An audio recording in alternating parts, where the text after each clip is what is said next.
খুবই গুরুত্বপূর্ণ ভিডিওটা দেখে যান, চোখে পানি চলে আসবে। আল্লাহ তুমি আমার গুনাহগার বিশ্বনবী পাগলের মতো একবার হাউজে কাউসারে যাবেন, একবার সিরাতে যাবেন, একবার পুলসিরাতের দিকে, একবার হাউজে কাউসারের দিকে পাগলের মতো দৌড়াতে থাকবেন। তার কোন গুনাহগার উম্মত যাতে জাহান্নামে ঢুকে না যায়, সেদিন কেউ সুপারিশ করতে পারবে না বিশ্বনবী ছাড়া। কিয়ামতের ময়দানে ওই বিভীষিকাময় সময়ে মুসিবতের কালে মানুষগুলো পাগল হয়ে বিশ্বনবীকে খুঁজতে আরম্ভ করবে। সবাই মিলে বিশ্বনবীর কাছে যেয়ে বলবে, ইয়া রাহমাতাল লিল আলামিন, ইয়া খাতামুন নবীন, রাহমাতাল লিল আলামিন। দেখেন আমাদের কি অবস্থা, কি কঠিন বিপদে আমরা আছি, দাঁড়াতে পারি না, সূর্যের আলোতে ঘেমে হয়রান।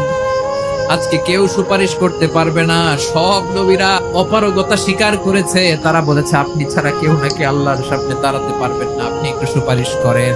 বিশ্বনবী বলবেন, আসো আসো, আজকের দিনে আমি ছাড়া আল্লাহর সামনে কেউ দাঁড়াতে পারবে না। ভিডিওটি ভালো লাগলে সবাই শেয়ার করে দিবেন। ধন্যবাদ।